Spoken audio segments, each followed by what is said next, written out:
You are listening to the Horse Radio Network, part of the Equine Network family.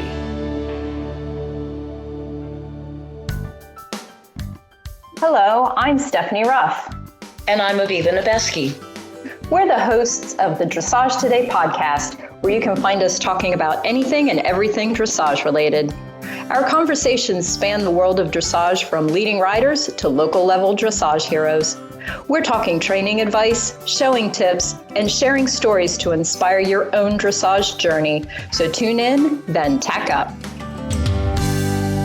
Welcome to the Dressage Today podcast, sponsored by EquiThrive. In a little while, we are going to be talking to a trainer and instructor, Nancy Lavoie. But we are first going to talk about, or I guess I'm going to talk a little bit about, the latest happenings with my horse. Okay. Yeah.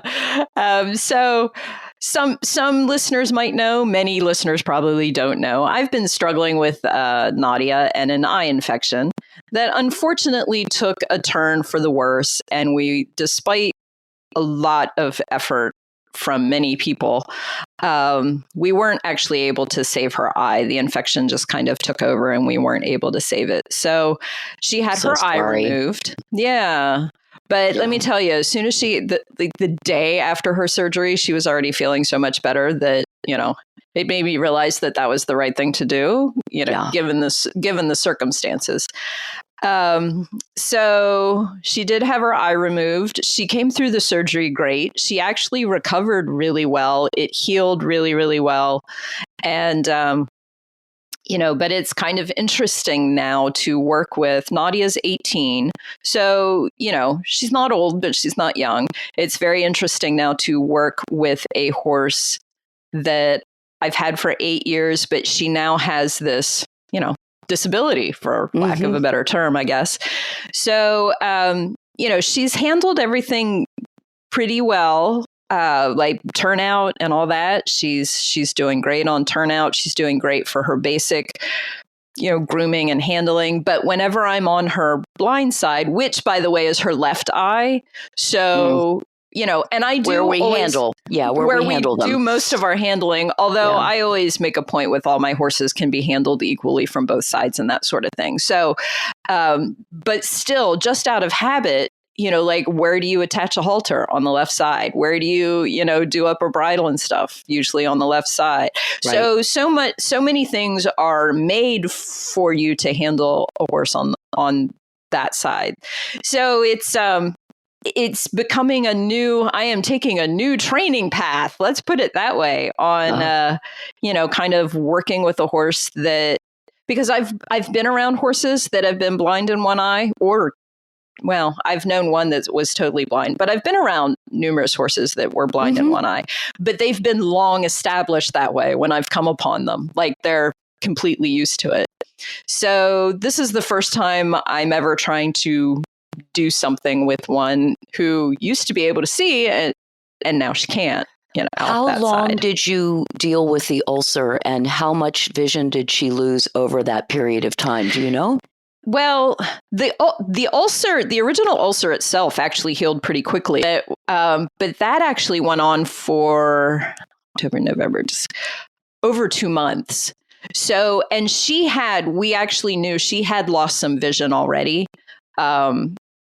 But so we knew, even if we were able to save her eye, we knew she was going to be visually impaired. We didn't know how much vision she had lost, but we knew she had, because her pupil was very constricted and we couldn't get it to open back up normally again.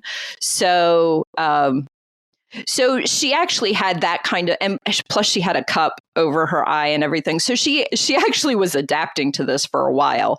Yeah. But now I'm trying to sort of start to do things with her again, like try to lunge her, try to, do some tack, do some groundwork, things that when she was going through the infection and everything, I didn't do any of that kind of stuff with her. I hand grazed her. I just left her alone. I don't think people recognize sometimes how much eye pain affects every aspect of life. Yeah. And especially for horses because, they're prey animals and they it's one thing when they don't have the vision at all, but when they're in pain, they're hypervigilant, and then they can't see as well. And it's really rough. So yeah, I'm sorry that you're going through this and that she is too. Yeah, the good thing is that, as you know, they do adjust. Yes. And she is, I tell you, when I first turned her out the first day, she was just so happy because she had been in the stall for about 2 months between treatments and then recuperating. I didn't want to turn her out because she's not good out by herself, even in a small space. So to just, kind of for her own safety sort of thing, she stayed in the stall for a couple of months. And then I just hand walked and hand grazed her. But that first day she finally got out, oh my goodness, she must have rolled for, 5 minutes. She was so happy to be out because she loves a good roll. And so she took full advantage of that. And so, she is adjusting. And for a lot of things, she's doing very well. She is reactive to sounds, a little reactive to unusual sounds on that side. Normal sounds, things she's used to, are fine. But the other thing I've already noticed is that ear on her left side is in constant motion. It's constantly going, which is understandable because it is now making up for the lack of sight on that side. So that ear is really doing a lot of work. And so, and I talk to her a lot and everything. So it'll be it's a new journey. It's kind of an unexpected one, and not one that I would necessarily pick. No, not at all. But horses will do that. They tend to put you on journeys that you don't plan for. So here we are, so we'll see. I'm just kind of working with her and doing some ground stuff and keep us up to date how she's doing. Because as you said, she's not old, but she's not young. And I know this has really put a wrench in your hopes and dreams. And horses actually something we can talk a little bit with Nancy about. How you get through some of these changes. Because horses keep us humble. They do. And they do not stick to the plan. Not even a little bit. No. But no.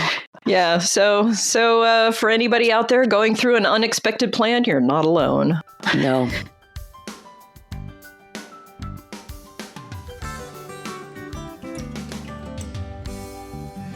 For this month's Ask the L question, we've got a question about paths, right?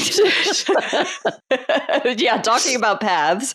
For those on the showing path or the training path, we have a question from Leslie. And Leslie wants you, Aviva, to talk about shoulder in. Okay. She says when she is shown, she sometimes has too much angle, not enough angle, too much flexion, not enough flexion.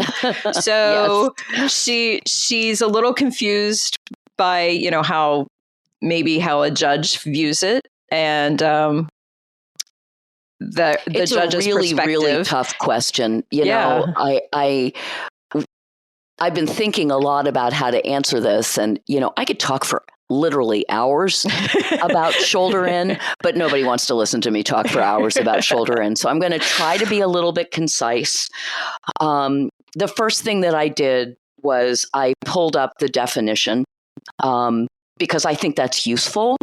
And the definition is this exercise is performed in collected trot. The horse is ridden, there we go. The horse is ridden with a slight but uniform bend around the inside leg of the rider, maintaining a cadence at a constant angle of approximately 30 degrees. So, does that make a lot of sense? Kind of.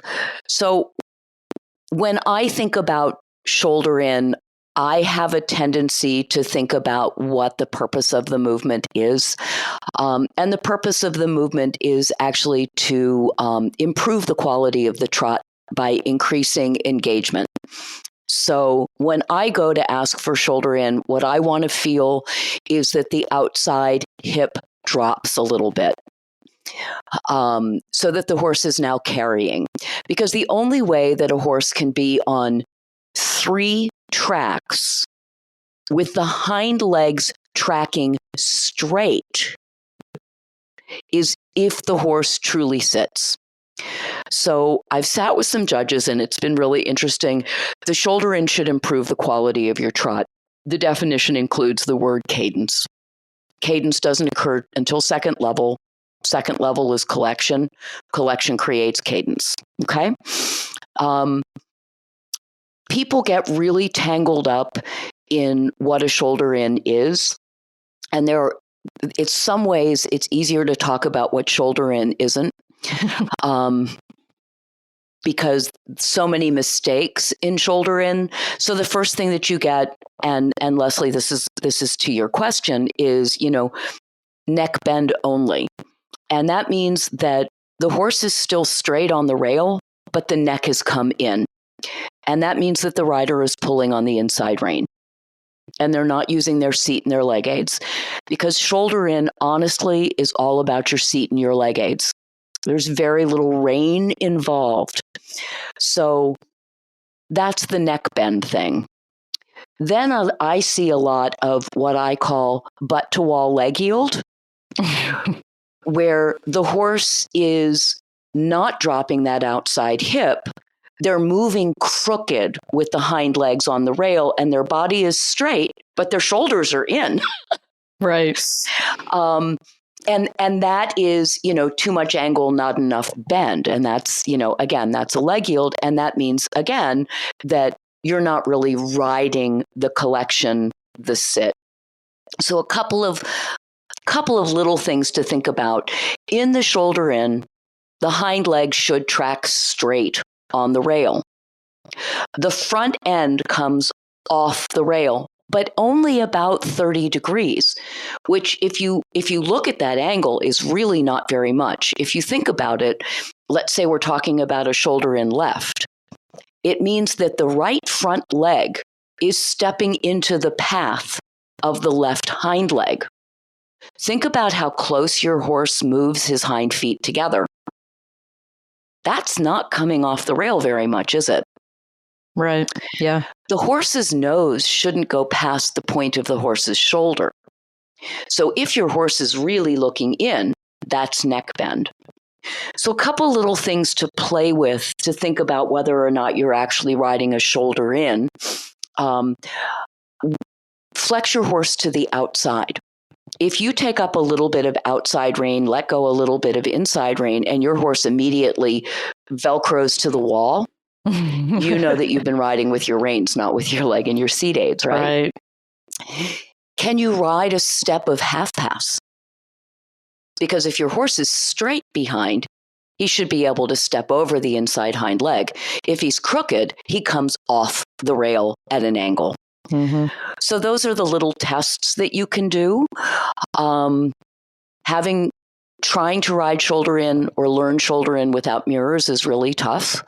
I recommend, and I know, Leslie, and I know that you have mirrors, but for those of you who don't have mirrors, see if you can get some because it really helps. And then the last thing that I'm going to say is the dirty little secret. And the dirty little secret is that if you are sitting at sea and you are riding a shoulder in, or if you are sitting at sea watching a shoulder in, and the person rides a textbook 30-degree angle shoulder in, it is going to look like it's not enough bend. Right. So the dirty little secret is correct shoulder in is 30 degrees. Show ring shoulder in is probably just a little bit more than that.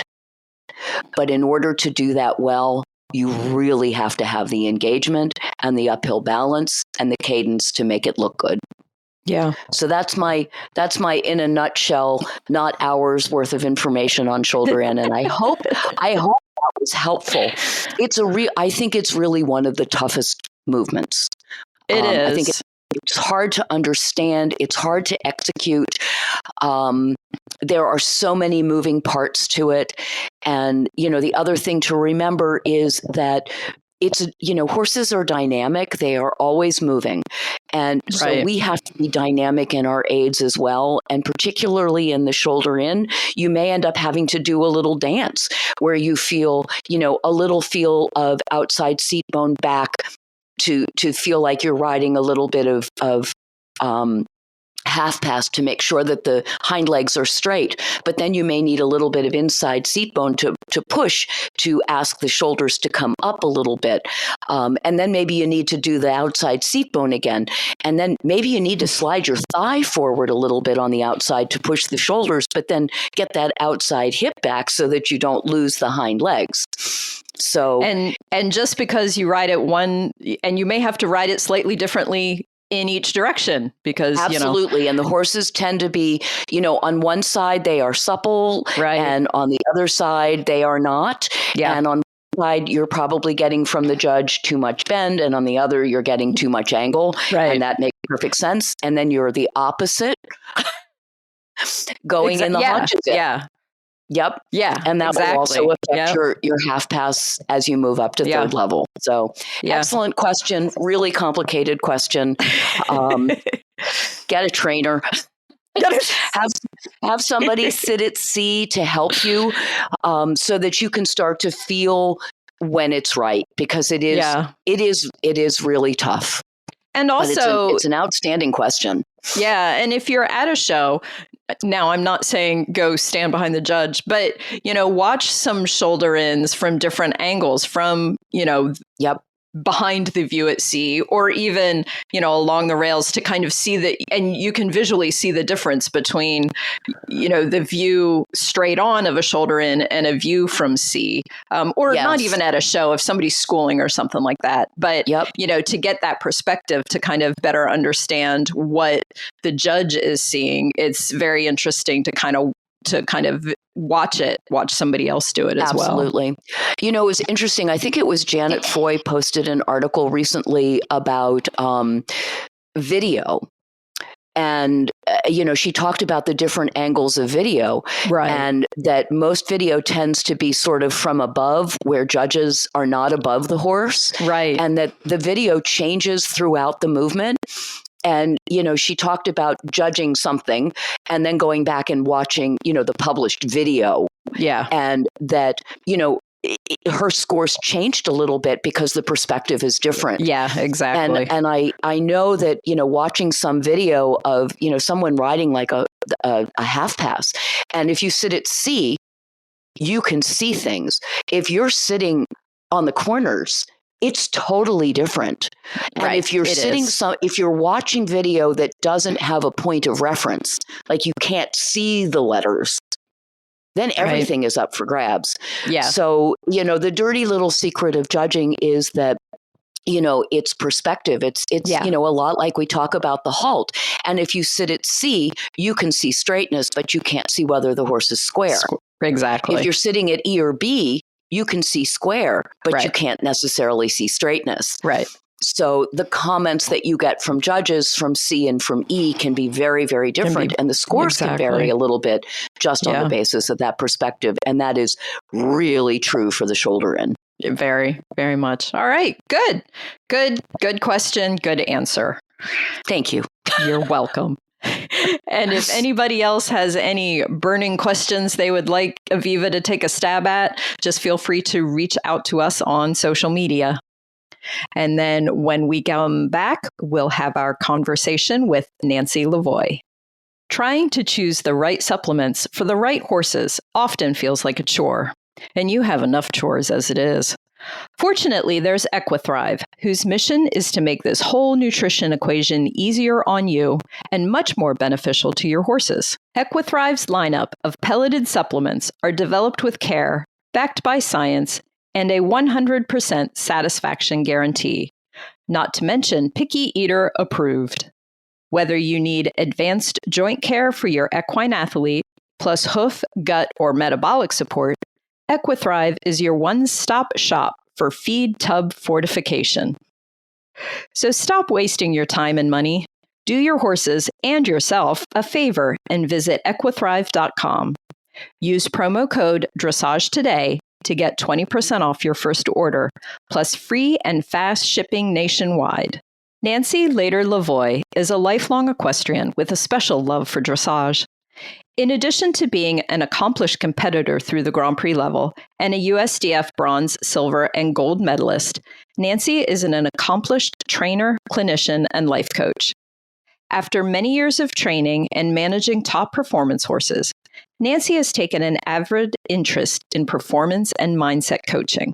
She is certified through Tony Robbins Core 100 and Mindvalley's Evercoach program as a life coach. Nancy also became certified in mindfulness to bring more awareness and perspective to her training. In addition to attending many high-performance seminars, Nancy has completed Dr. Zack Bush's Intrinsic Health program. She is passionate not only about proper training and horse care, but the overall quality of life of her clients and their horses. The shift from full-time competitor to performance coach, although recent, is bringing Nancy a tremendous amount of fulfillment, and her clients continue to succeed not only at the shows, but in the arena of life. Nancy lives with her husband, Matthew, in Rindge, New Hampshire. Well, Nancy, I want to welcome you to the Dressage Today podcast. Thank you so much. I'm very excited to be here. Well, we're excited to have you. Absolutely. And for people who maybe aren't familiar with you, you have been around for a while. You've been doing this for a few years, but could you a few? That's her nice way of saying you're old. No. Yes. You're experienced. You have lots of dressage experience. But for people who maybe aren't familiar with you, could you just tell us a little bit about your dressage background? Absolutely. I actually was really lucky. My parents were horse people. And so I grew up really right from the beginning with horses, and very excited to have experience in all different aspects of riding. So I was jumping and doing some eventing, a little bit with the hunters, and we did competitive trail riding. We did everything. And then I got stuck on dressage in high school. But I'm very appreciative of the earlier years because it taught me a lot about fitness and not just being in a box. Right. Jumping and going cross country and having that feeling, I think did help me to have a better feel in my riding. However, it did take me a little while to also get myself, in that structure with, the position and the giving of the aids. So in the beginning, we did not have really classical trained instructors.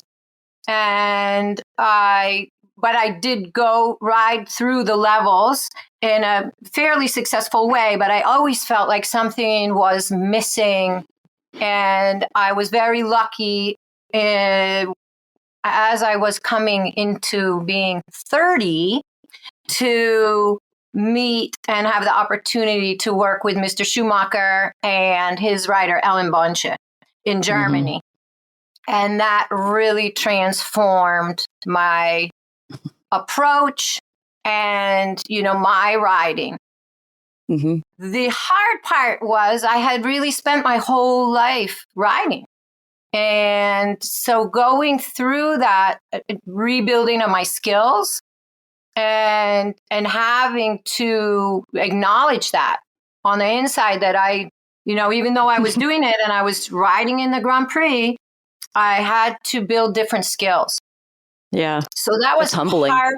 It was part of, I would say it took me a lot longer to start looking for the mindset training, but that was part of my learning that mindset is really important.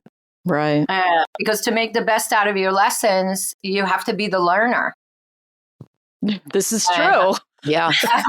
Right. Yeah. That's, mindset number one is we need to take that position of the learner and not the knower. And even though I was very, had been, in a show way, successful all the way through the Grand Prix level, I needed to step back and become the learner. And that was the beginning of my looking for other tools.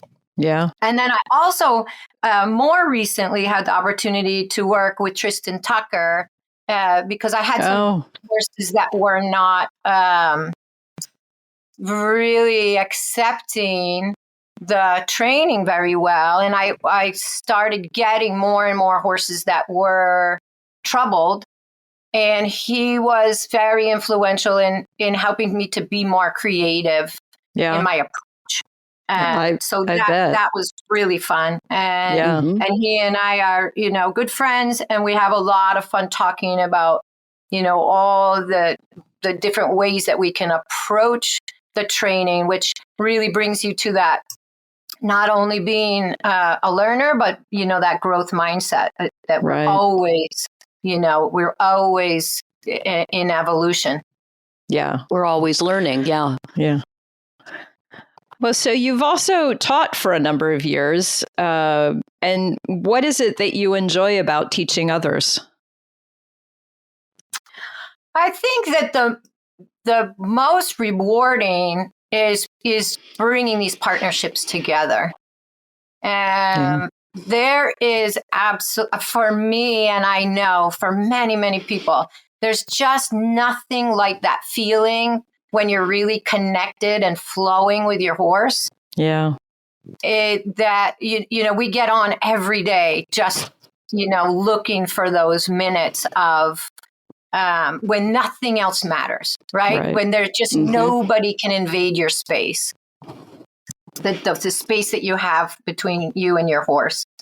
And I think that my gift of being able to connect with my horses is something that I really want to share with other people, because when you go to the horse shows and we see a lot of people that started riding because they love horses and because they're desperately looking for that connection, but they get lost somehow in the pressure of it and the outside distractions.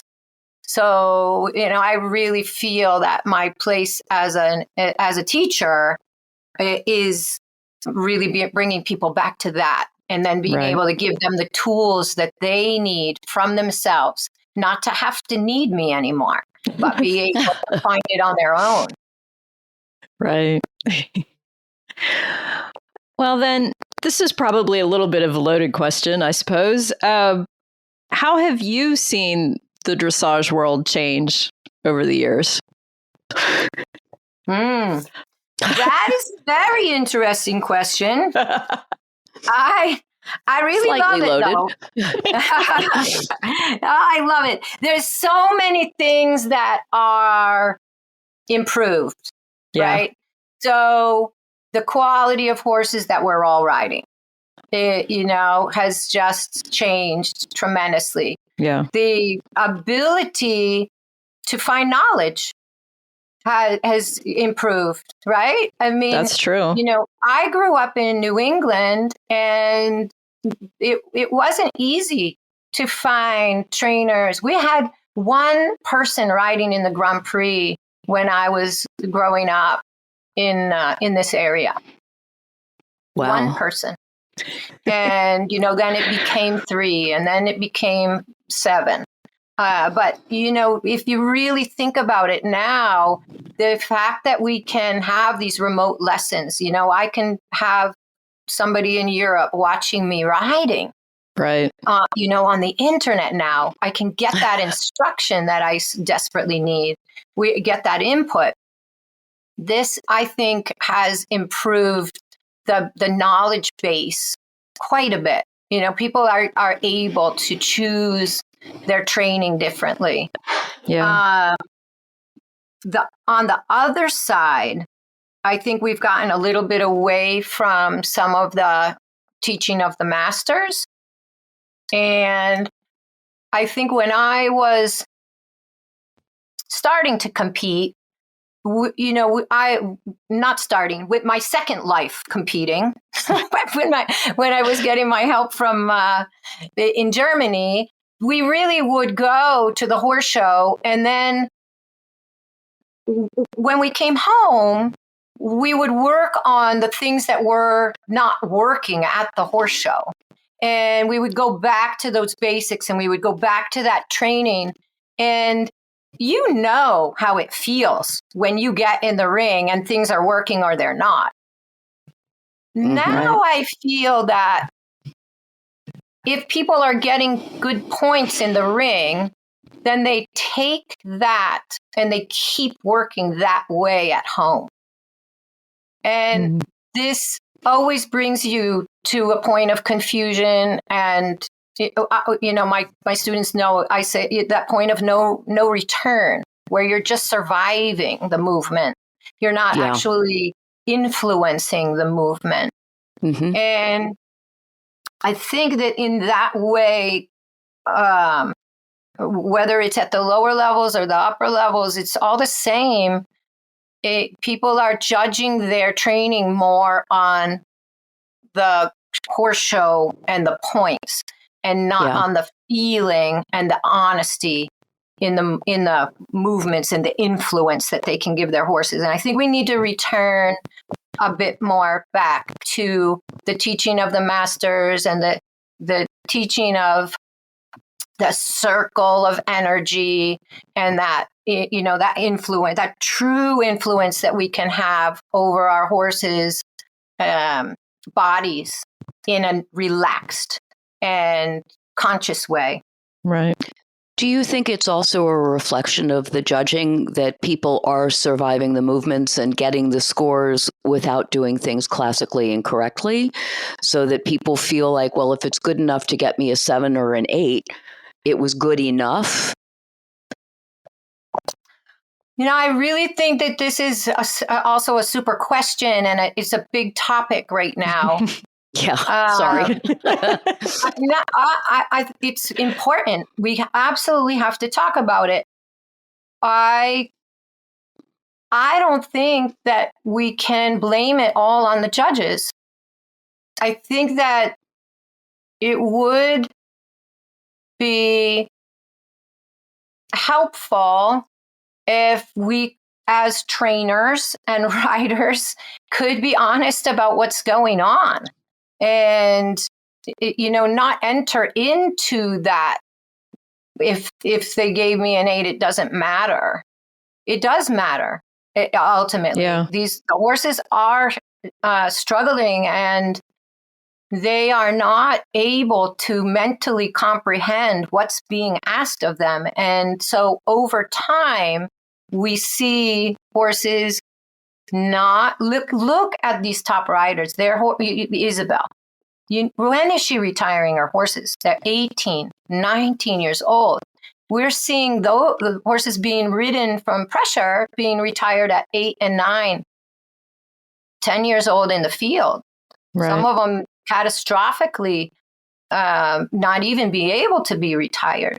So the longevity of the horses and that growing in the training, letting your horse be 7 or 8 years old and green and learning and not have to do everything at maximum, right? Yeah. That doesn't have to do.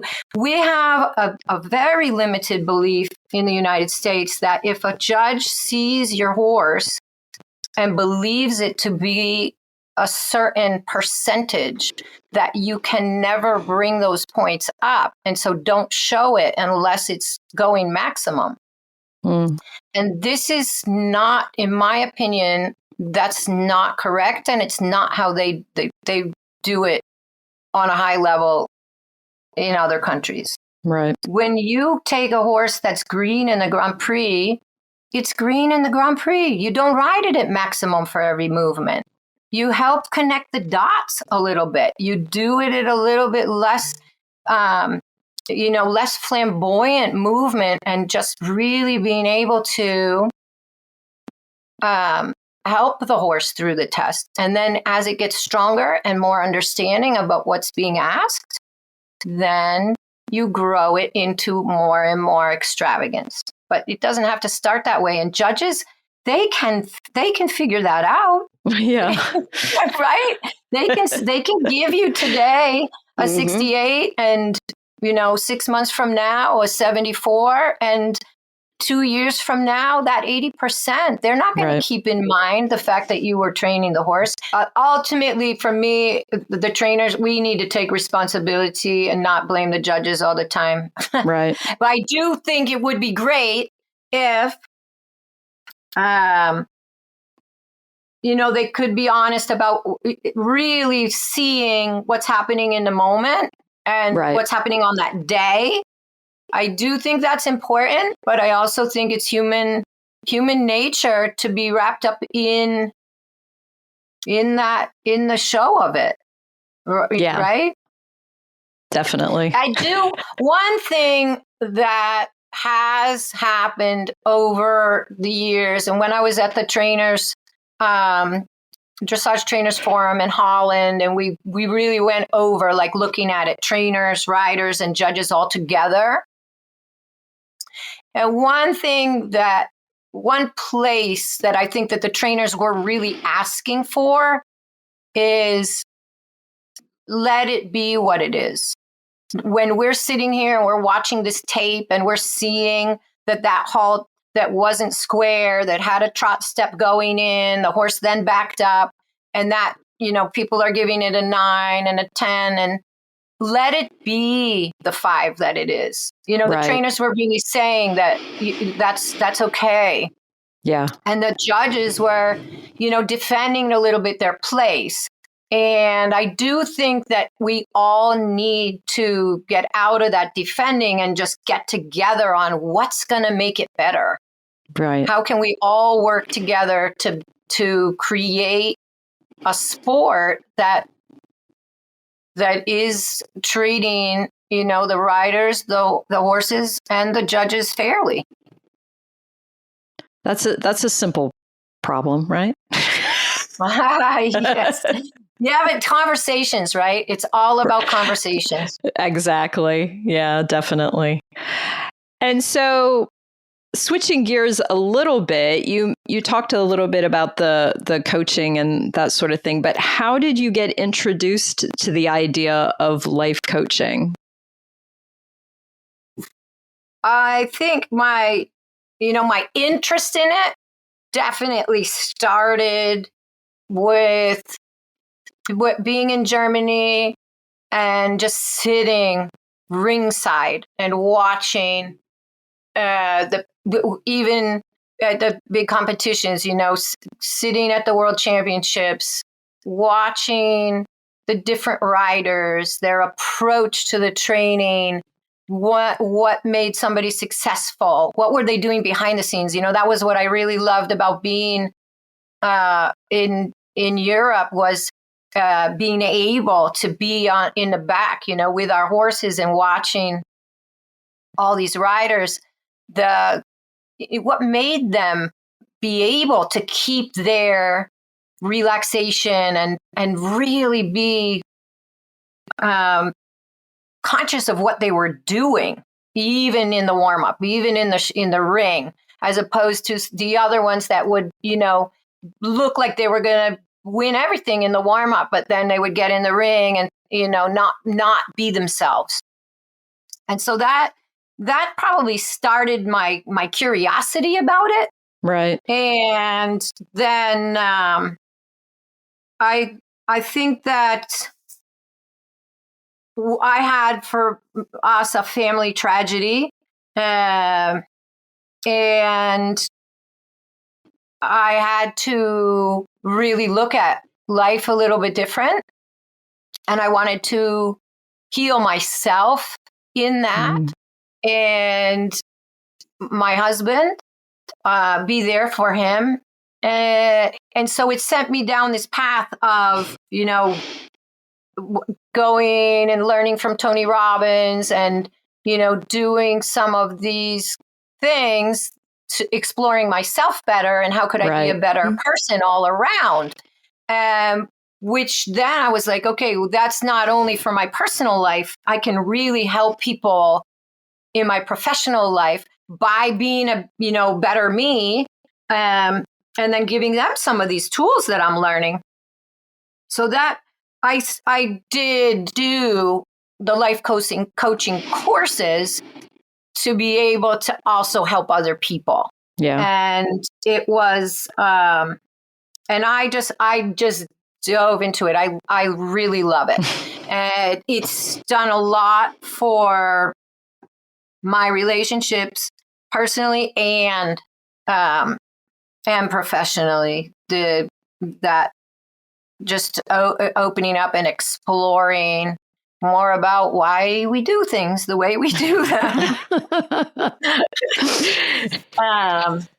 And then, so that translates into having different perspective when I'm teaching and being able to be more understanding of where people are in their mindset, so that I can put myself a little in their shoes and then influence them to make better riding decisions, make better, in the moment and overall, week after week, month after month in their goal setting and,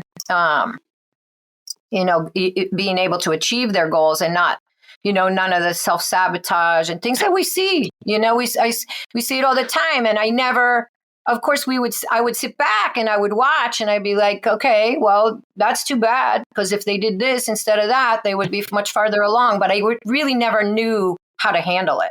Yeah, I'm just teaching you riding skills. Like, I don't know that part of you. Like, I can't, right? I can teach you you need to put your heels down, and this is how you hold the reins, and that's how you make a half halt. But you just scratch your head. Sometimes not just in a lesson, but just over a progression with a client, right? Like, why does she keep making those decisions? They're not benefiting her. And so this really helped me to understand a lot more about what's going on, independent just from making half halts. Right. I think that the relationship is something very unusual and personal between a riding trainer and her student. As you said, it's more than just how to do a half halt. It's the feel, it's the interaction, it's the relationship, and it's where the person is coming from to start to interact with their horse and what's blocking them from doing things well. And if you as the coach understand that, I think you can make a huge difference in the way that they ride. You're absolutely right. You're absolutely right. And just being, able to find that pause in the lesson, being able to look at it and understand a little bit more about human nature, and that it's definitely giving me more vocabulary. Right. And then when you go through that some with the rider, do you see changes in the horses, and what kind of changes do you see there? Oh, I love that. That is the entire reason for me doing it. It's all about the horse. Well, that I really want to be a voice for the horses, right? That they are so amazing in their desire to work with us. If you really think about it, in 5 seconds, they could tell us, I have no interest in this and I'm leaving. Yes. And yet they don't. And they just try so hard to do everything that we want. And so helping people learn about the language of the horse and learn what is my horse actually trying to tell me right now? Not just what am I trying to tell him, right? But what's he trying to tell me? And how can I be curious about how my horse learns? And can I be curious about that conversation that can go back and forth? And then I can have influence in such a positive way. So when people go from thinking my horse really doesn't want to do anything I want to do, like if they They are coming every day, and my horse is always cranky like that, and he never wants to do what I want, and it's always like this. And they can change into, my horse is really trying to figure out what I'm trying to tell him to do. Right. Imagine how that lesson goes. How when it's the a whole horse, different ball game. Yeah. it just changes everything, because the horse might make a mistake. And then the rider's like, wait a minute, you know what? What did he think I said right then? What was I doing with my body at that moment? Oh, he is trying to figure it out. I just was sitting on the wrong side of the saddle. Or, Right. I got tight and I never let go of that half halt. And he's really trying to hear what I'm saying, but I'm also not saying it exactly right. So I could improve me, and then this whole thing could go forward, instead of he doesn't want to do it anyway. So it doesn't matter how I do it. Yeah. And it changes. Horses don't make mistakes. Right. We do. Right. I think it's good. Definitely good to always, think that we're responsible, and a lot of it is about us. I do sometimes, when people really think that way, they take it in such a direction that the self-talk starts to be negative, and then they we have to keep things going in a positive way. So if my horse is making a mistake because I'm not doing it right, I want to turn that into a positive. I can do this half halt better, right? I can, the way that I'm riding and my ability on this day is good enough to explain to my horse what I want. Mm-hmm. Right. Yeah. That's a pretty profound reframing. Right? Yeah. Yeah. Yeah. So, because I love it. Well, I have a lot of clients, and they absolutely are exactly what you said. And I love that, hey, it's my fault. I didn't do it right, but that's not a good self-talk. Right. Instead, it's how can I do it better? Mm-hmm. Yeah. Right. And I can tell my horse today what I want him or her to do. I can do that. Yeah. I just, I need to get my focus in that direction.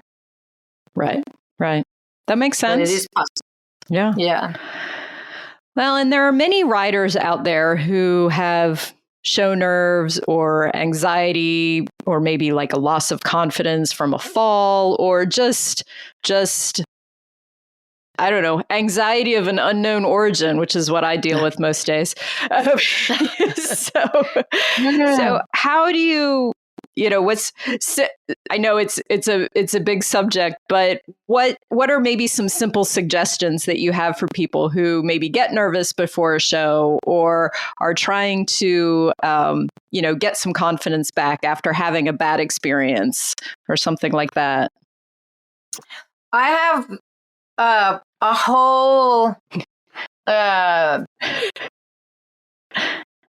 don't want to say a protocol that we go through. Yeah. And that, really needs to be practiced daily, not only when you're riding. Right.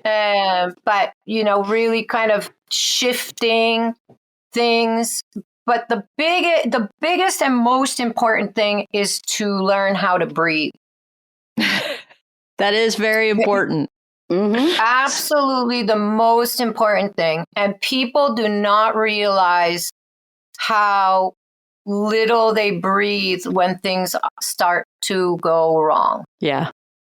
Or even in anticipation of things going wrong. Right. So when you're not breathing correctly, you go into, your body goes into flight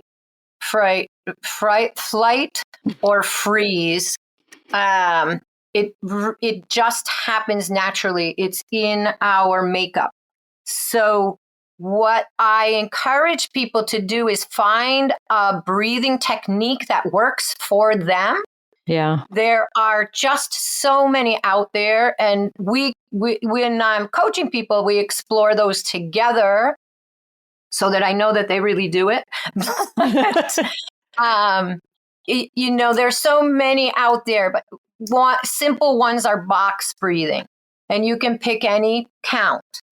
And you can breathe in for 4 and hold for 4 and breathe out for 4 and hold for 4. And you do it in other times of the day, just practicing it. Right. And then as you feel yourself coming toward, and don't wait until you're already in the show ring, but while you're tacking up, while you're driving to the show, if you simply get a little bit nervous at home, while you're tacking up, practice that box breathing. And as you get into a more anxious situation, your body will start to learn to do the box breathing on its own. You won't even have to say it. But it's important to practice at different times. Think about driving in traffic, or if you're in the line for something and people are uptight, how your shoulders come up and you hold your breath and you feel uncomfortable in that situation. That would be a time to do your box breathing. And you can do it. You can count to 8. You can do it as a rectangle. You can count for the breaths in and out longer and less time across the top and the bottom. That it's every single person is different. So you're going to go out and you're going to start looking into breathing, and this person is going to say this is the way to do it and there is no other way. No, that's the way they do it, and that's what works for them. So I don't want anybody to feel pressured to breathe in a certain way. It's all about finding relaxation. Yeah. So find the counts that work for you. Right. If it works to breathe in for 8 and hold for 2 and breathe out for 10 and hold for 4, this is also totally fine. But we need to find what works for us and what makes us feel most grounded and relaxed. Yeah. And when you do that, then your body, as your mind starts saying, this is a very stressful situation. We're riding in the horse show. We're about to go down the center line, and your mind starts going. Your body will start to take over and say, I got this. We do this at home all the time. We're fine. And it will start to behave. Why do you get nervous? Is your body doesn't do what you want it to do when you've got that cortisol and adrenaline in it. And you don't feel the same. Right. You don't feel the same in a horse show when you're warming up as you feel at home. You're not noticing your horse. Like how many times I don't know what my horse was doing. I don't even know that horse. Why was it behaving like that? Why was it feeling like that in the warm up? But your little things that would have made sense to you before, you're missing because your muscles are tighter. Right. Yeah. And then you get nervous because your horse isn't doing what you want it to do. And then your horse gets nervous because you're nervous. Yeah. Because it doesn't know who you are. Right. Yeah. Yeah. We say, I don't know what horse I'm riding, but the horse doesn't know who the rider is. Yes. Good point. Yeah. So then what can we do to help quiet some of that mental chatter that goes on, at the, like you were just talking about, how that starts to build and everything? Is it just focus on the breathing? Is it as simple as that? The breathing right away will calm your mind, because your body will start to feel like somebody you know. And then your horse will start to respond on your aids more the way you're used to. And then your mind will start to say, wait a minute, I do remember how to ride. Yeah. Oh, yeah, we have done this before. And so I do encourage people to work on their self-talk It's not something you really cannot just go to a show and start dealing with your nerves. It's something we need to do at home. Mm-hmm. Absolutely. Yep. We need to make certain practices and get to know, ourselves, get to know our triggers. But I do really, for myself, feel that when I start breathing and my body starts behaving like it should, then my horse starts listening, my mind relaxes automatically. Right. And that's very little effort for a really big reward. Yeah, true. We don't have to make it more complicated. Which we love to do. We love to make things complicated. Yeah. Oh, yeah. Yes. But I do, I also have, more of a step-by-step things that we do at home that will, it can be more involved, but it also, I really, the last horse that I rode in the Grand Prix, when I first started taking her off the property, I couldn't feel my legs. Like I was,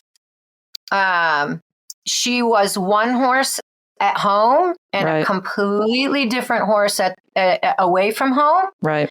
The trailering was very upsetting for her. She did not get to wherever we were going to be riding, even if it was not a show. She was not the same horse. And it reminded me of a horse that I had that was, really a problem. And so my body was triggered so badly by that, and just brought me back to something that had happened 15 years ago.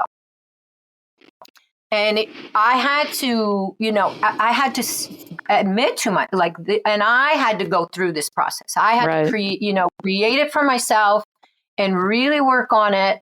And that was, even though it wasn't happening at home, I had to make the practices.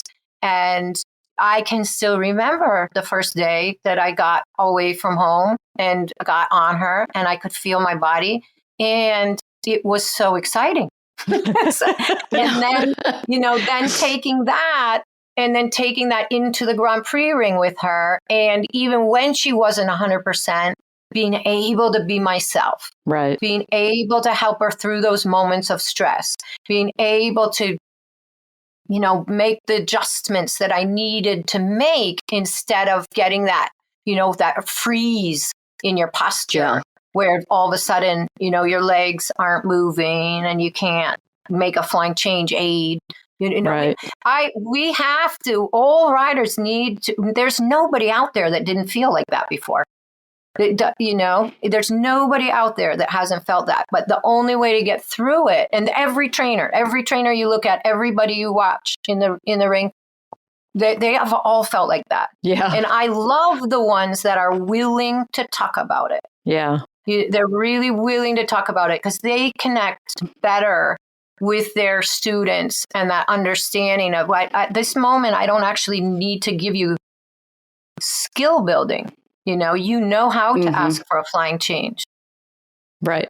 But your body isn't listening to you right now. Yeah. So we need, I really feel that when we talk as trainers that have had success in the ring, when we talk about not only the things that went well, but the things that didn't, it helps. Yeah, it definitely does. Yeah. Yeah. Well, the last question that we have for you is, again, just a little one. Yeah, just a little one. Just a little one. Again, a big topic that we don't necessarily expect anyone to have all the answers to. But these days, as we know, social media can be challenging, to put it mildly. So we were curious as to how you feel about the criticisms that are out there. And that's not necessarily about the abusive posts kind of things that we're seeing. I mean, that's a different subject entirely, but it's more about what you were just saying, like somebody being willing to put out there when it's not necessarily picture perfect, or somebody just posting a photo or a video of something that gets a lot of slammed. Slammed is a nice word. Yeah. What do you think of that, and how it can affect the mindset of people who see this stuff all the time? Yeah, this is an awesome subject, and I appreciate the question. It's interesting. So when I sit on the sidelines, for instance, and I watch a warm up, I have been every single person in that warm up through my life. I have been the person scared, unable to steer because I'm worried about, running into somebody. I have been the one that everybody was watching because my horse was so special and I was going to win the class. I've been the one that my horse wasn't doing anything I wanted it to.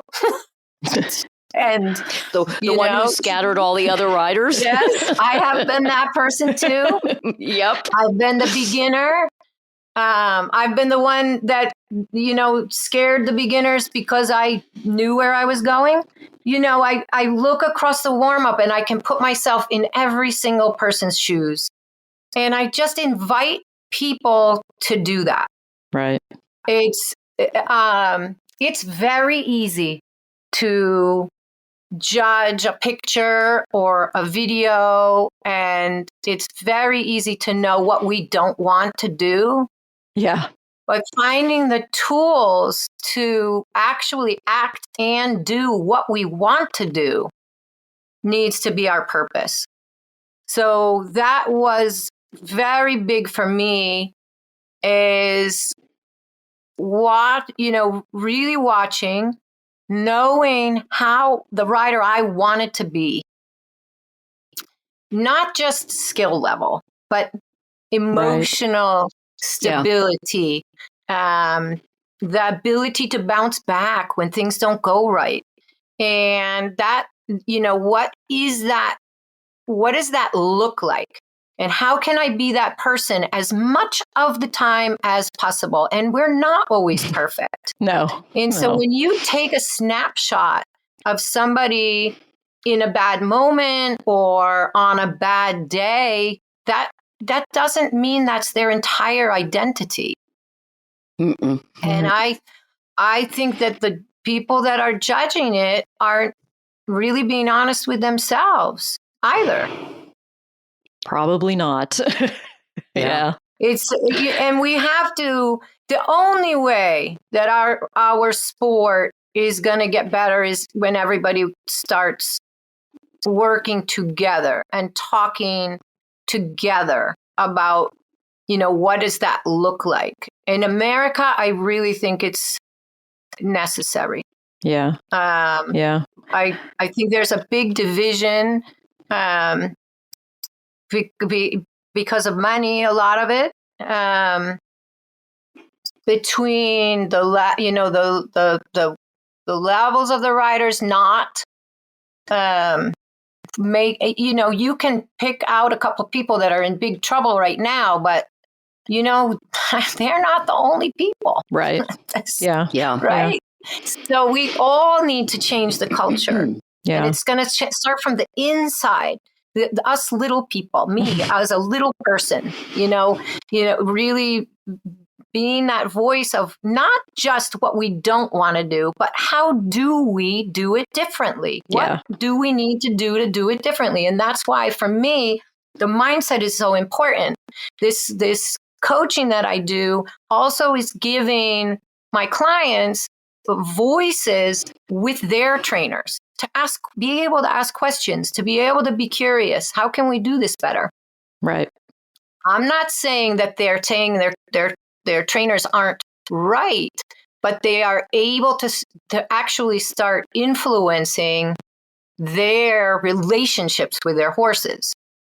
And we people feel small because they don't do stuff right, right? I'm an amateur. I might be a lawyer in my real life. I might be, a high executive or, an author or whatever I am in my life. And then I come and ride and I don't really know a lot about it. And so then I try to pretend I know how to do it? Do I not have a voice? Do I, just do everything what everybody tells me to do because they know better? Do I not do anything everybody tells me to do because I should know better? Horses, they're not tennis rackets. Yeah. Right. So it's just different. When you get angry with a tennis racket, your ball starts going all kind of places that you don't want it to go. And you go, wow, I got to get some emotional control here. Your horses are different. And people put a lot of the fault on the horse, or, the trainers can buy another horse, or, all of these kind of things. I just think that we need to all come together in the interest of the horses. Right. And, the trainers. I love my young trainers that want to learn this now. I love them. Yeah. That's my biggest passion because I'm influencing them and they are influencing many. Right. Right. It goes to so many horses that way. And some, I think we all need to, there's a lot of great voices out there. Yeah. There really are. And though we all need to keep building that community, and the other one will go away. Fighting isn't going to make it go away. Just building a different culture is going to make it go away because we don't feed it anymore. Just don't feed it. Right. No, that's absolutely true. It's like everything else. It's like everything else in the world. The second you start making these people famous or influential with their negativity, there's more people are going to want to join in. Let's really revere the people that are out there, changing the culture in a positive way. And just by doing it, just by being positive. Absolutely. I think that is the most excellent advice. Yep. And we'll start right here, right? Yep. Yes. Thank you. That's why I'm so appreciative for your questions and for being able to be part of that conversation. Yeah. I'm really. Well, it is the long game. It's not something that's going to change overnight. It's definitely the long game. But you're absolutely right that if we start, we focus on these small changes and changing the dialogue, then it will turn, most definitely, I think. And the kid, we have to think that everything we say and all these things we do, it really has a big effect on the children. Yeah. But it really does. Yeah. And we really want that horses in your young life. There is just no better teacher. No. Yeah. And let's let them have that experience. Yeah, definitely. Well, this has been an awesome conversation, and I really, really appreciate you coming on and sharing your perspective and your mindset and all of that, and your breathing exercises that we all could improve on. I know that. Which I think both of us were probably doing while we were talking. I don't know about you, but I was anyway. I'm sitting here counting. That's awesome. Practice our breathing. Yep. Okay. Aviva and I can remind each other of that. Did you practice your breathing exercises today? I really do need to work on that. Number one is just finding out which brings you the most peace. Right. Yep. So we'll work on that. But no, it's and it might change over time too. Yeah, absolutely. Yeah. Well, we certainly. One other thing, but second, sorry, didn't mean to interrupt you. Go ahead. when you hold your breath at the top, one of my Tai Chi instructors, open your throat. So you know how you can constrict your throat and hold your breath?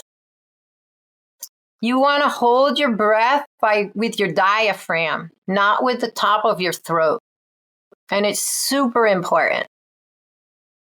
Okay. I'm trying that right now. I'm trying that too. Yeah. I know. Not good and for all of our listeners are at home trying it right now. Yeah. Yep. Yeah, but practice that too, because that'll bring a lot of awareness to more to your diaphragm and more to your center. And for us dressage riders, down into our core. Right. Exactly. That damn core. That core. It always comes back to that. Yeah. More leg. More. Yeah. Oh, yeah. Great. But thank you so much for having me on. Thanks for spending time with us, Nancy. Your awesome questions. Yeah. Well, we appreciate your awesome answers. Yes. Thank you. You're welcome.